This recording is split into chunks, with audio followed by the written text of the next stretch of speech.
আলিম পাড়ার মানুষরা, ও ঘুষখোর সুদখোররা, ও যুবক বৃদ্ধ জানাকারীরা, ও জালেমরা, ও বেনামাজি কাফের মুশরিকরা, ও অন্যায়কারীরা, ও মুনাফিকরা, ও ধোঁকাবাজরা, যা করেছো করেছো, তোমাদের রব তোমাদেরকে জিন্দা রেখেছে।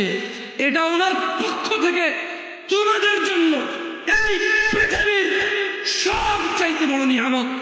বেঁচে আছো মানেই ক্ষমা চাওয়ার সুযোগ আছে, বেঁচে আছো মানেই সংশোধনের সুযোগ আছে। দরিদ্র রিক্সা চালাও হতো, তুমি হতাশ না। তোমার বেঁচে থাকা তোমার জন্য কত বড় নিয়ামত। যেদিন অপরাধ সংশোধন না করে মারা যাবে, সেদিন তুমি বুঝতে পারবে।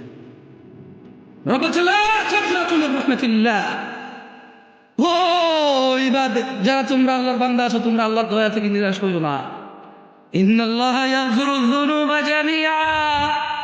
নিশ্চয় আল্লাহ ক্ষমা করে দেবে সকল গুনাহ। বলো তো সকল গুণের মধ্যে কোন গুণাটা বাদ যায় না? শিরিক বাদ যায়। কেন বাদ যায়? আপনি ক্ষমা চেয়ে দিচ্ছেন।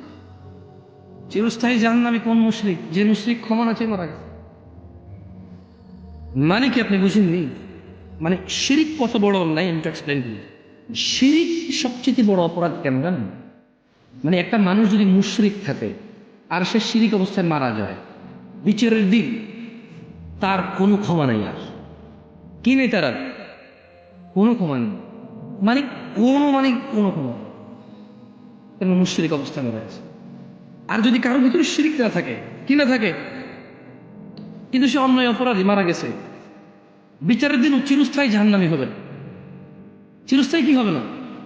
জাহান্নামী হবে। এবার আসেন, শিরিক ক্ষমা করেন আল্লাহ কখন? বলেন তো কখন?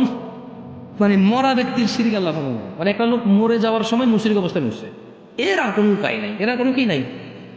কিন্তু পৃথিবীতে যত মানুষ বেঁচে আছে, জানাকারী হবে, মদখোর, মুশরিক, কিন্তু অপরাধ যেটাই হোক, সে যেহেতু বেঁচে আছে, ক্ষমা চাইলে কে ক্ষমা করবে? তাহলে এই আমি কেন বললাম যে এই নিঃশ্বাস, এই হায়াত পৃথিবীর সব থেকে বড় লাগবে, বুঝতে পারছেন? আপনারা যারা এক্সপ্লেনেশনটা বুঝতে পারছেন? মানে এই যে আমি বলছি আল্লাহ ক্ষমা করবে না শিরিক, এছাড়া সবকিছু ক্ষমা করবে। কার জন্য? মৃত ব্যক্তির, যার ফলাফল আসবে শিরিক অবস্থায় যে আসবে তা। তো যদি এরকম হয় যে আল্লাহ শিরিক ক্ষমা করবে না, তাহলে এই মক্কার কাফের মুশরিকরা যারা মুসলমান আছে, তারা মুসলমান কেন হয়েছে? তাহলে আগে তো মুশরিক ছিল, তারা যখন আল্লাহর কাছে ক্ষমা চেয়ে শিরিক মুক্ত হয়েছে, তখন কি হয়ে গেল? তারা সাহাবী হয়ে গেল। সুবহানাল্লাহ। আর আল্লাহ ওদের ব্যাপার বলছে রাদিয়াল্লাহু আনহুম, আল্লাহ তাদের প্রতি সন্তুষ্ট, তারাও আল্লাহর প্রতি সন্তুষ্ট। তাহলে আলিম পাড়ার মানুষ, আল্লাহ বলছে ইন্নাল্লাহা ইয়াগফিরুয যুনুবা জামিআ, তবে এগুলো মৃত ব্যক্তির জন্য নয়। বুঝতে পারছেন? এই আয়াত মরা মানুষের লাগে কোনো কাজে আসবে না, জেতা মানুষের কাজ। কোন মানুষের কাজ? আল্লাহ কি বলছে? কুল ইয়া ইবাদিয়াল্লাযীনা আসরাফু আলা আনফুসিহিম লা তাকনাতু মিন রাহমাতিল্লাহ। বলুন, হে আমার বান্দাগণ, তোমরা যারা নিজেদের প্রতি অবিচার করেছো, নিজেদের প্রতি জুলুম, নিজেরা অন্যায়তে মেতে উঠেছ, আল্লাহর অনুগ্রহ হতে হতাশ হয়েও না। ইন্নাল্লাহা ইয়াগফিরুয যুনুবা জামিআ, আল্লাহ তোমাদের সমস্ত গুনাহ ক্ষমা করবে।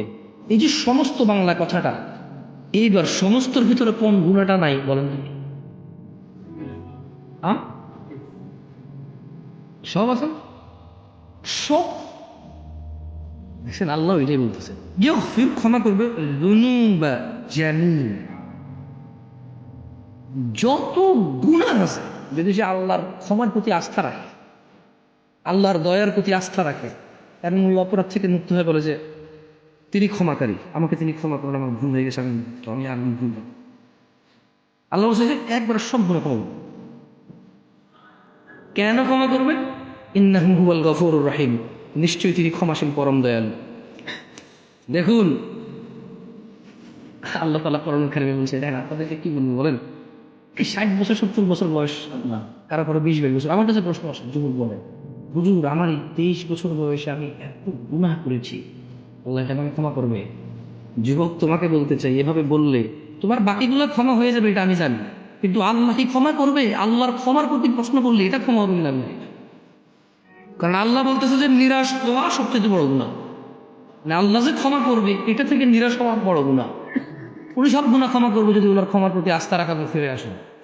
একটা আয়াত শোনাবো এ ব্যাপারে, আচ্ছা জামশেদ ভাই বললে কি হবে নাকি? কে বলতে হবে?